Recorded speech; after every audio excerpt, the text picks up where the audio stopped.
حواستون باشه تقلب کنید به هم نگاه کنید قلب و مرگ و فلان نه یه دونه شلوار میفرستم سالم بازی کنیم. ساله حالا چی بیام؟ آقا چی بیام چیه؟ نه با خودم دارم صحبت میکنم داشت ما که اصلا با هم ارتباط نداریم که. دست فکر کردم دستمال دید. دارم هم مداور. نه قربونت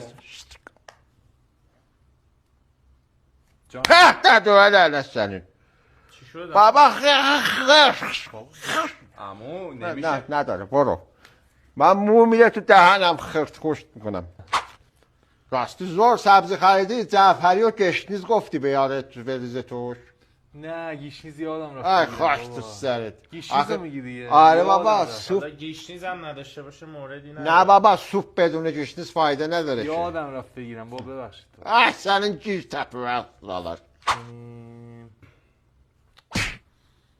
برای چی نگاه میکنی؟ مگه نگفتم تقلب نکنید نگاه چی کردی؟ اشاره میکنید همش به هم اینا چیه برداشتی آوردی و حاکم آقا بازی کنی؟ سالم بازی کنید نه، خدایی. نه. تقلب یادتون نکنید. بله اشتباه از من بود. ببخش. شما ببخشیدم.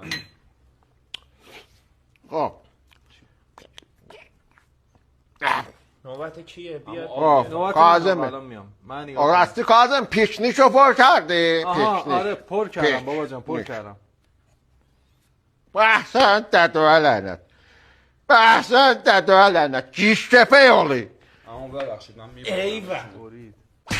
زهرمار ایول کدوم میره کدوم پیچنیک یه قلب سیاه یه چونش اون پیچه مسخره دم کن